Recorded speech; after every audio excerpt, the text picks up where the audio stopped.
우리는 하나님을 미워하는 세상에 살고 있다고 말씀을 드렸습니다. 우리는 하나님을 사랑한다는 이유로 그들로부터 미움을 받습니다. 이런 일은 어떤 분들에게는 경미하게 나타납니다. 그래서 별거 아닌 것처럼 여겨지는 사람들도 있을 것입니다. 그러나 우리는 기억해야 됩니다. 우리와 같이 예수님을 믿고 있는 사람들 중에 목숨을 내놓고 신앙생활을 하고 있는 사람들이 지구상에 많다는 것입니다. 멀리 갈 것도 없고 우리는 정말 자주 북한에서 신앙을 가졌다는 이유로 핍박을 받는 것에 대해서 듣고 있습니다. 그래서 우리는 이렇게 신앙의 자유를 누리고 사는 것이 얼마나 복된 것인가 하는 것을 깨닫고 그것을 당연한 것으로 여기지 말아야 합니다. 우리 믿음의 선진들이 믿음의 귀한 행위로 얻은 결과물들을 기억하고 그것을 지키기 위해서 노력해야 됩니다. 시대가 바뀌었다. 세상이 변했다라는 말로 귀한 믿음의 유산들을 쉽게 세상에 내어준다면 우리는 더 이상 우리를 지켜낼 수 있는 그런 방패가 없을 것입니다. 우리의 삶을 거룩하고 선한 삶으로 이끌어가는 데에 엄청난 방해를 받을 것입니다. 예수님이 유대인들을 책망하셨습니다. 유대인들은 자신들의 조상들이 죽인 선지자들의 묘에 가서 그들을 기렸습니다. 그들이 얼마나 대단한 사람인지, 어떻게 하나님의 말씀을 그들이 담대하게 전했는지를 자랑스럽게 생각하였습니다. 칭송하였습니다. 그런데 정작 그 당시 하나님의 아들이신 예수님이 그들에게 와서 하나님의 말씀을 전하고 있음에도 불구하고 그들은 듣지 않았습니다. 선지자들이 가리킨 그분이 그들에게 직접 오셔서 하나님이신 그분이 하나님의 말씀을 전하는데 그들은 미워하고 심지어는 죽이려고 하였습니다. 그리고 마침내 죽였습니다. 그 일에 대해서 예수님은 유대인들을 책망하셨습니다. 그렇게 과거에 왔던 선지자들을 존경한다고 하면서 그들이 증거하는 예수님을 바라보면서 예수님의 말씀을 들으면서 예수님을 믿지 않는 것이 어떻게 된 것이냐고 그렇게 그들을 질책하셨습니다. 우리는 어떻습니까? 우리는 이런 모순된 태도를 가지고 있지는 않습니까? 우리는 늘 깨어서 자신의 말과 행동을 일치시키려고 힘써야 합니다. 자신이 무슨 말을 하고 있는지 알지 못한다면 자신이 어떻게 행동해야 하는지 그 기준점을 잃어버릴 것입니다.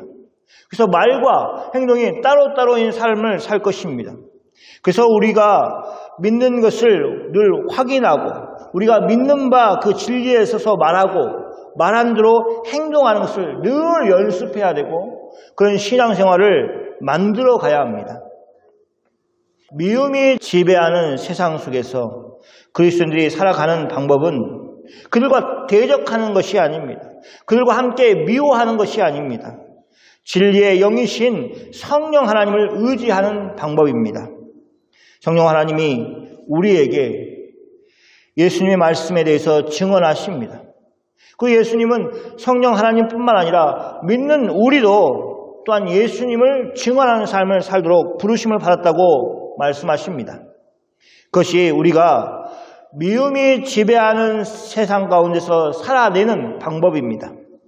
하나님을 알지 못하여 하나님을 미워하는 세상에 대해서 우리는 하나님을 힘써 증언하여서 참 좋으신 하나님을 그들이 알고 그분의 뜻대로 예수님을 통해서 구원을 받도록 힘써 증언해야 합니다. 그러기 위해서 우리는 먼저 우리가 그 은혜 가운데 있어야 합니다.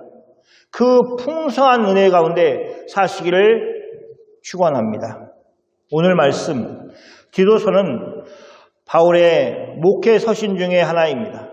목회 서신이라고 따로 이름을 붙인 것은 목회자인 디도에게 편지를 하였기 때문에 그렇습니다. 디도서 1장 5절 말씀을 읽겠습니다. 같이 읽겠습니다. 내가 너를 그레데에 남겨둔 이유는 남은 일을 정리하고 내가 명한 대로 각 성의 장로들을 세우게 하려 함이니. 본문에 내가는 사도 바울을 말합니다. 너를이라고 하는 것은 디도를 가리킵니다. 사도 바울은 디도를 그레데 섬에 남겨두었습니다. 두 가지 이유 때문에 그랬습니다. 첫 번째는 남은 일을 정리하게 하기 위해서였습니다. 또 사도 바울은 명한 대로 각 성에 장로들을 세우게 하는 이유를 말하고 있습니다. 그러니까 디도가 남아서 각 성을 돌아다니면서 각 성에 교회가 있는데 그 교회에 장로들을 세우는 일을 디도가 해야 했습니다. 디도는 바울이 같은 믿음을 따라 나의 참 아들 된 디도라고 1장에서 말하고 있듯이 그런 관계를 가지고 있습니다. 마치 디모데를 가르쳐서 얘기하는 것처럼 똑같이 디도에게도 하고 있습니다. 이런 것을 본다면 디모데와 같이 그런 목회자라는 것을 알 수가 있습니다. 그래서 목회 서신이다 이렇게 부르는 것입니다.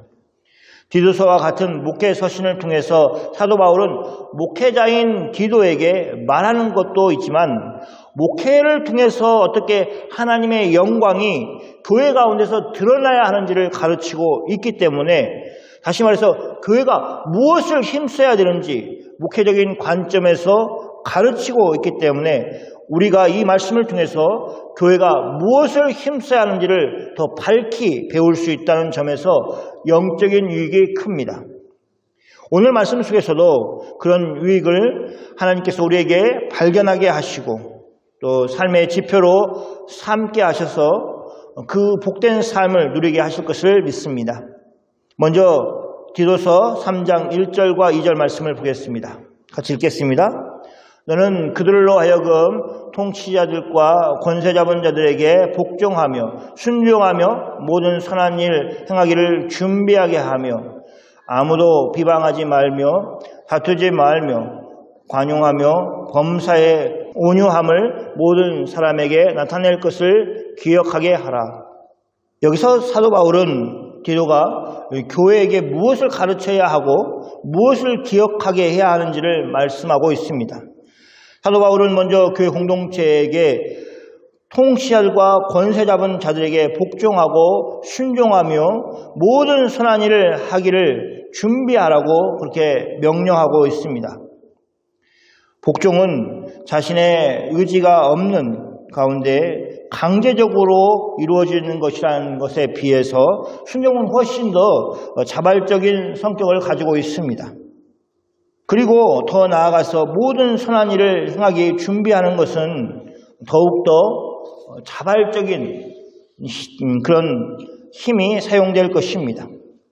통치자들과 권세 잡은 자들은 악을 행하는 사람들을 처벌할 권세를 가지고 있습니다. 그래서 그들의 권위에 복종한다는 것은 악을 행하지 않겠다, 죄를 짓지 않겠다는 것이 우선되는 것입니다. 근데 사도 바울은 디도에게 말합니다. 교인들에게 단지 죄를 짓지 않는 것, 악을 행하지 않는 것에 머무르지 말고 복종, 그리고 순종을 넘어서 모든 선한 일 행하기를 적극적으로 하는 사람들이 되도록 잘 준비시켜라고 그렇게 말하고 있습니다. 악을 행하기 위해서 준비하고 계획해서 악을 행하는 것처럼, 아니 그보다 더 선을 행하는 일에는 잘 준비가 필요합니다. 이 말씀을 보면 그리스도인은 우리가 즉흥적으로 행하는 선에 만족하지 말라는 말을 하고 있는 것입니다. 작은 선행은 아무 준비 없이 할 수 있습니다. 어느 날 길을 가다가 가엾은 사람을 보면 마음이 움직여서 그 사람을 도와주는, 구제를 할 수 있습니다. 또 알고 있던 분이 어느 날 갑자기 기도하다가 생각이 나서 전화기를 들고 그분을 위로하고 또 용기를 주는 몇 마디의 말을 건네는 것도 즉흥적으로 할 수 있습니다. 이런 종류의 일은 준비가 굳이 필요 없을 것입니다. 그냥 마음이 갈 때 하면 되는 것입니다. 그러나 모든 일이 다 그러지는 않습니다. 바울이 디도에게 말하는 것은 모든 선한 일을 행하기를 준비하라고 하는 거기는 그 정도의 일만을 얘기하는 게 아니라 그보다 더 꼭 준비가 필요한 선한 일들이 있다는 것을 말하고 있습니다. 예를 들면 여러분도 가끔씩 들으실 것입니다. 뉴질랜드 안에서도 섬나라에 선교팀이 가서 그곳에서 돕는 일들을 하는 것을 들었을 것입니다. 그 중에 하나를 얘기하자면 몇 분의 목수분들이 섬나라에 들어가서 한 2주 정도 머물면서 집을 한 채 지어주고 나오는 사람들이 있습니다. 미리 필요한 물건들과 자재들을 다 보내놓고 각자 자신들의 직장에서 2주 정도 휴가를 보내어서 온전히 그 휴가를 섬나라의 집을 짓는 데에 사용하는 것입니다. 이렇게 집을 지어줄 때 또 피지 같은 곳에서 사이클론에서 파손된 집을 수리하기 위해서 가는 일들은 그렇게 그냥 내가 가야겠다라고 즉흥적으로 할 수 있는 일이 아닙니다. 준비를 철저히 해야 되는 것입니다. 휴가를 내는 것도 2주라는 시간을 빼는 것뿐만 아니라 그 자재들을 마련하고 그 자재들을 마련하기 위해서 또 돈을 모으는 일들, 이 모든 일들이 다 포함되어 있습니다. 그래서 준비가 필요한 것입니다. 그런 일에 준비를 하지 않는다면 할 수가 없습니다. 일이 진행되지 않을 것입니다. 그런 일들이 우리의 주위에서 벌어지고 있습니다. 여러분이 좀 찾아보시면 그분들의 준비하는 것을 도와줄 수 있을 것입니다. 준비를 해야만 할 수 있는 그런 선한 일들에 우리가 참여할 수 있습니다. 그런 사람이나 그런 단체를 도와주는 일도 우리에게 주어진 거룩한 의무라는 것을 마음을 우리가 먹어야 합니다. 그래서 우리가 할 수 있는 선이라는 것이 훨씬 더 넓고 훨씬 더 멀리 볼 수 있는 것이다 라는 것을 우리가 기억해야 됩니다. 오늘 내가 만나서 작은 것을 던져주는 것, 무엇인가를 건네주는 것도 귀한 것입니다.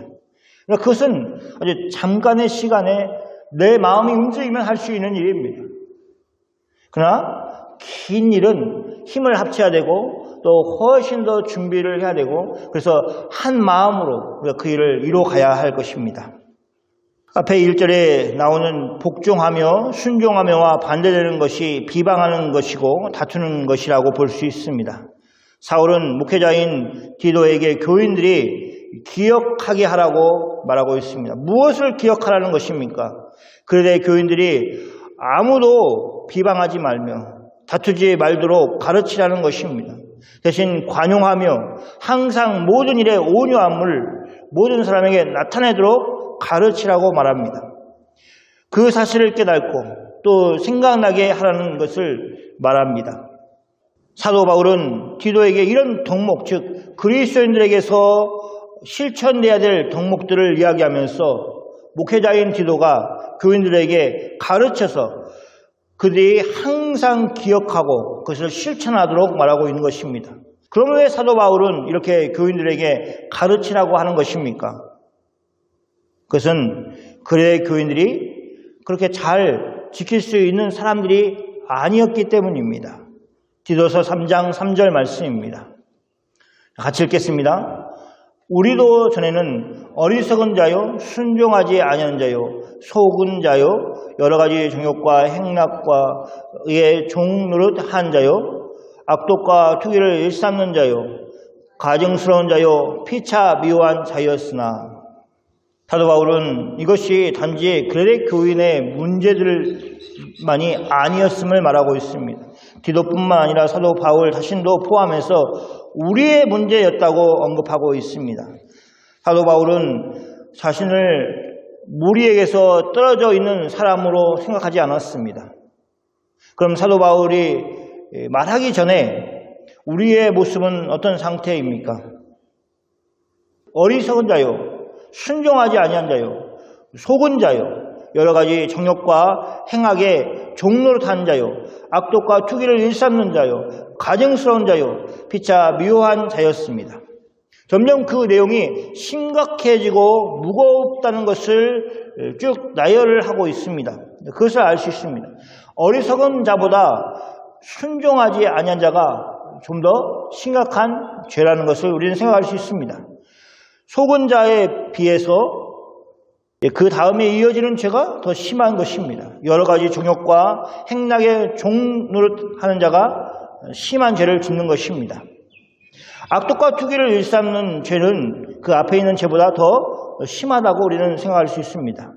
가증스러운 사람의 죄도 하나님 앞에서 가증스러운 죄를 지었기 때문에 그 죄가 심하구나라는 것을 알 수 있습니다. 그런데 여러 가지 죄에 대해서 열거하고 나서 그 마지막에 이렇게 얘기하고 있습니다. 피차 미워한 자였으나, 우리는 이 피차 미워한 자에 대해서 심각하게 생각하는 것이 필요합니다. 저는 여러분이 서로 미워하는 마음을 그렇게 나쁜 것이 아닌 것처럼 치부하지 않기를 바랍니다. 그것은 결코 가벼운 죄가 아니라고 성경은 얘기하고 있습니다. 우리가 그냥 가지고 계속 있어도 되는 그런 죄가 아닙니다. 하나님은 사실 어떤 작은 죄라도 우리가 가지고 있기를 원치 않으십니다. 그런데 여기 피차 미워하는 사람으로 표현된 죄에 대해서도 마찬가지 태도를 하나님이 가지고 있다고 우리는 생각해야 됩니다. 왜 성경은 미워하는 것에 대해서 피차라고 말하고 있습니까? 미움을 불러일으킨 사람의 죄가 있지만 그것만 죄가 아니라 미워하는 사람의 죄도 있다는 것을 우리는 기억해야 됩니다. 아, 제가 원인을 제공했어 하고 내가 마음껏 미워하는 것, 그것도 하나님은 죄로 여기신다는 것입니다. 우리는 그 정도를 쉽게 알 수 있습니다. 아, 저 사람이 나를 미워하는구나. 그것을 알 수 있도록 하나님이 우리를 지으셨습니다. 그런데 나를 미워하는 사람에게 나도 미워하는 것으로 대갚아 줌으로 문제를 해결하는 방식은 문제가 해결될 수 없다는 것을 기억해야 됩니다. 그러면 그것이 우리에게 죄가 되는 것입니다. 사도 바울은 우리가 전에는 죄 가운데 있었다고 말하고 있습니다. 이 말은 아주 다양한 죄 가운데 우리가 있었다는 것입니다.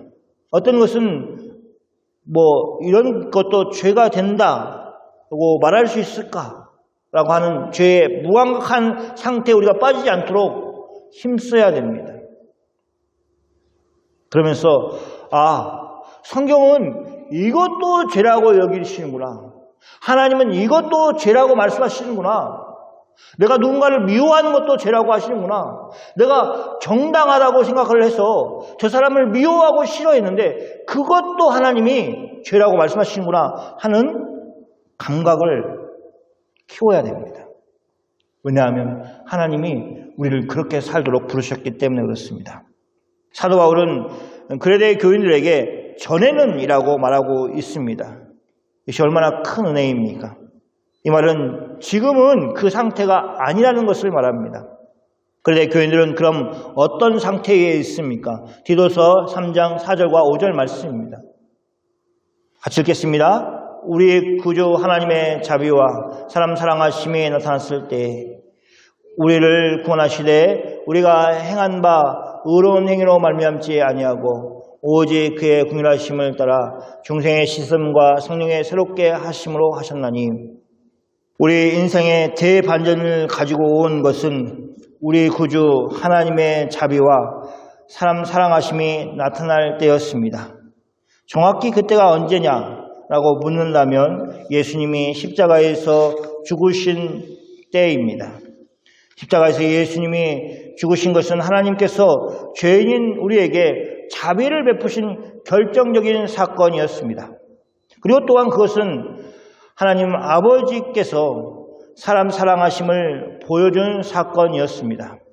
이렇게 예수 그리스도를 우리를 위하여 십자가에 내어주셨을 때 우리는 구원함을 얻었습니다. 그리고 그 일에는 우리의 어떠한 의로운 행위도 포함되지 않았습니다.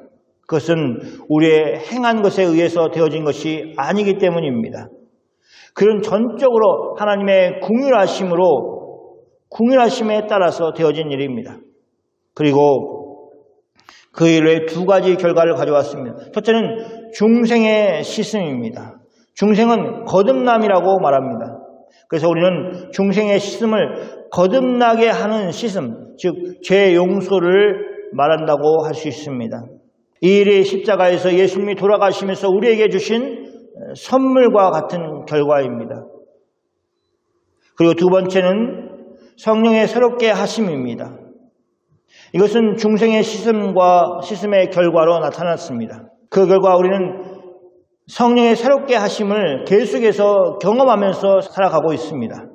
전과 다른 새로운 삶을 살아가도록 성령 하나님의 인도하심을 받을 뿐만 아니라 죄의 죄의 유혹을 물리치고 선한 일을 행할 수 있는 능력을 성령 하나님을 통해서 늘 공급받고 있습니다.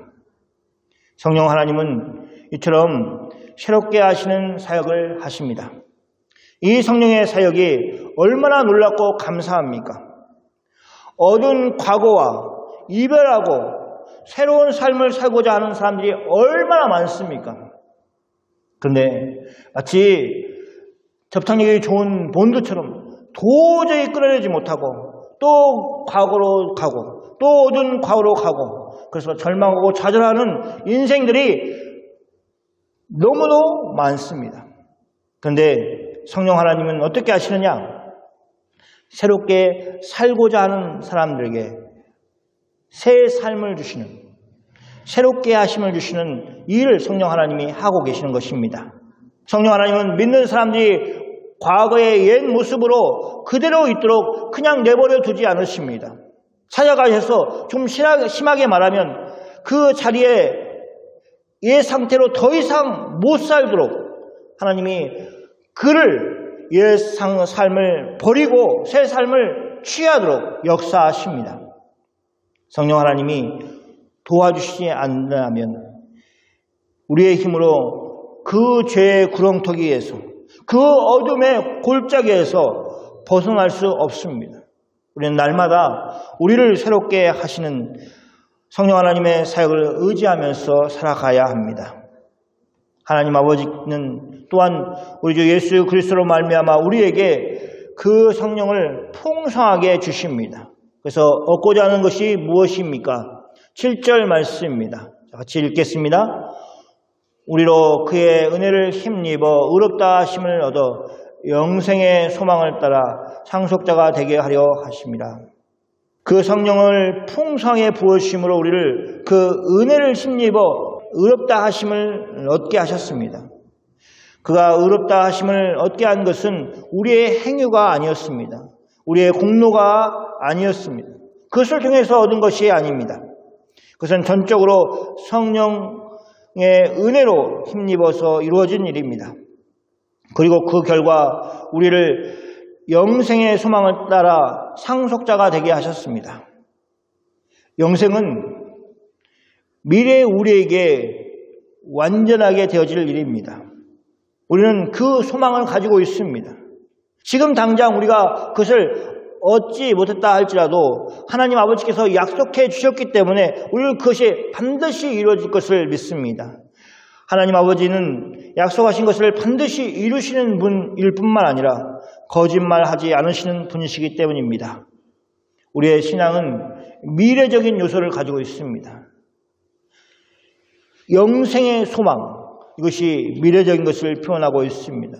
우리의 참된 소망은 세상이 이해할 수 없는 그런 소망입니다. 그래서 아무리 우리가 설명을 해도 이해를 하지 못할 것입니다. 그러니까 너무 많은 말을 하는 것보다 우리가 고백하는 것이 맞습니다.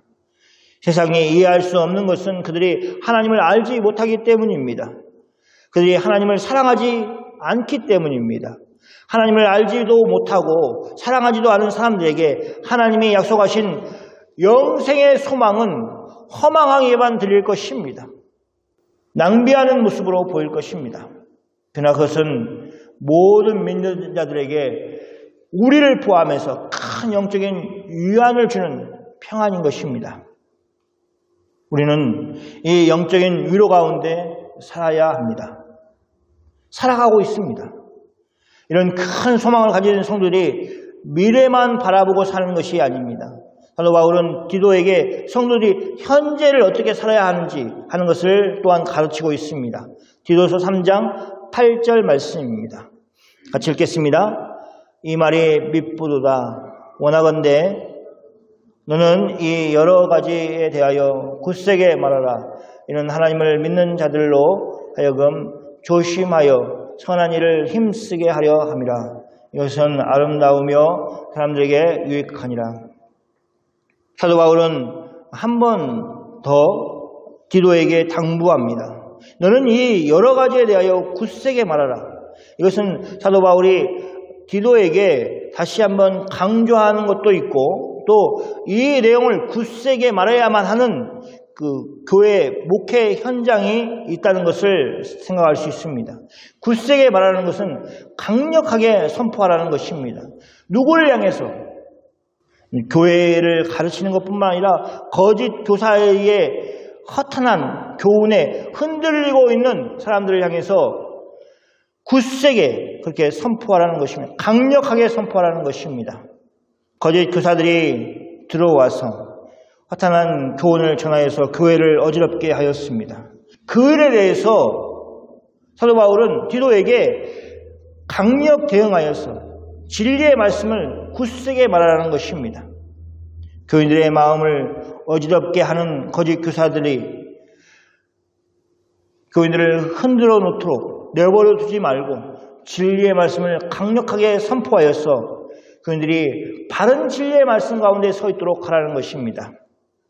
그렇게 함으로 사도 바울이 얻고자 하는 결과는 무엇입니까? 그것은 교회가 하나님을 믿는 자들이 다 조심하여 선한 일을 힘쓰게 하려는 것이었습니다. 이런 결과를 얻기 위해서 디도는 교인들에게 강력하게 사도 바울의 가르침을 선포하라고 말하고 있습니다. 선한 일을 힘쓰기를 원하노라. 이것입니다. 이것은 앞에 1절 말씀과 오늘 8절 말씀이 같은 결론을 가지고 있습니다. 처음과 나중에처럼 선한 일을 힘쓰라라는 것이 사도 바울이 디도에게 말하고 있는, 가르치고 있는 내용인 것입니다. 그것은 교회가 바로 현재를 살아가면서 선한 일을 힘쓸 것을 말하고 있는 것입니다. 교회는 그 시대마다 그에게 주어진 교회들을 감당해야 됩니다. 선한 일을 행함으로 그렇게 나아가야 됩니다. 그래서 교회가 선한 일을 행하는 것에 관심을 가지지 않는다면 그것은 바른 가르침이 강력하게 선포되고 있지 않다고 볼 수 있습니다. 교회가 제 역할을 하지 못하는 모습일 것입니다. 사도 바울은 이처럼 교회가 목회자의 가르침을 받아 선한 일을 힘쓰는 것이 아름다우며 유익하다고, 교인들에게 유익하다고 가르치고 있습니다. 그것은 당연한 결과입니다. 왜냐하면 선한 일을 힘쓸 때 그 결과, 그 열매를 교회 공동체가 함께 누리기 때문에 그렇습니다. 그 혜택을 제일 먼저 누리는 사람이 교회이기 때문에 그렇습니다. 교인들이기 때문에 그렇습니다. 서로가 큰 유익을 물질적으로, 영적으로 받을 수 있기 때문에 그렇습니다. 이제 말씀을 정리하겠습니다. 오늘 말씀 중에 지금 이야기하는 것을 꼭 기억하시기 바랍니다. 영생의 소망을 가지십시오. 그것은 그리스도인들의 특권입니다. 얼마나 많은 사람들이 미래의 불안함 때문에 잠 못 들고 고통을 당하고 있습니까? 그리스도인들은 소망이 있습니다. 영생의 소망을 가지고 있습니다. 영생의 소망을 따라 상속자가 됐다는 것이 하나님의 약속입니다. 상속자가 뭡니까? 지금 당장 이거 다 가지고 있는 거 아닙니다. 근데 상속을 받기로 약속이 된 것입니다. 여러분이 지금 다 누리지 못하고 있습니다. 왜냐하면 저나 여러분이나 상속자이기 때문에 그렇습니다. 그렇지만 내가 상속자라는 그 의식을 가지고 있다면 우리는 삶이 달라질 수밖에 없습니다. 하나님의 모든 약속들, 그 모든 복들이 누릴 수 있는 자격이 우리에게 있기 때문에 그렇습니다. 우리가 하나님 아버지의 상속자들이기 때문에 그렇습니다. 그런 마음의 자세를 가지고 살아야 합니다. 나는 복음 안에서 상속자다 라는 자세를 가져야 합니다. 이 영생의 소망을 따라 상속자가 된 사람이 어떻게 세상을 살아야 합니까? 조심하여 선한 일을 힘쓰면서 살아야 됩니다. 선한 일을 하기 위해서 준비해야 됩니다. 여러 방해를 넉넉히 이기도록 조심해서 선한 일을 힘쓰면서 살아야 됩니다. 하나님은 우리를 그렇게 불러주셨습니다. 성경은 분명하게 우리에게 밝힙니다. 그렇게 선한 일을 힘쓰고 사는 것이 아름다운 것이라고 말하고 있습니다. 꽃만 아름다운 게 아니라, 미인만 아름다운 것이 아니라 오히려 우리가 하는 그 선한 일들이 아름답게 보입니다. 사람을 위하고 이웃을 위하는 그 마음들이 아름답습니다. 그리고 그것이 유익하다고 말하고 있습니다. 우리를 너무도 잘 아시고 또 우리에게 자비를 베푸시기를 기뻐하시고 또 우리를 사랑하시는 하나님 아버지께서 그렇게 말씀하셨습니다. 너희에게 유익이다. 그렇게 말씀하셨습니다. 그러므로 성도는 선한 일을 힘쓰면서 살아야 합니다. 즉흥적으로 하는 선행도 필요합니다. 여러분, 하나님이 주신 마음들을 그냥 버리지 마십시오. 움직이십시오. 그런데 성경은 준비하여 해야 될 선한 일도 있다고 말씀하고 있습니다. 오랜 안목을 가지고 많은 준비를 가지고 해야 되는 그 일도 하는 것에 동참을 하는 우리가 되기를 바랍니다. 여러분이 하나님의 품으로 돌아갈 때까지 여러분에게 성령을 풍성히 부어주셔서 여러분이 이 세상에서 선한 일을 힘쓰면서 살도록 하시는 하나님의 아버지의 뜻대로 사는 여러분이 다 되시기를 축원합니다. 아멘. 기도하겠습니다.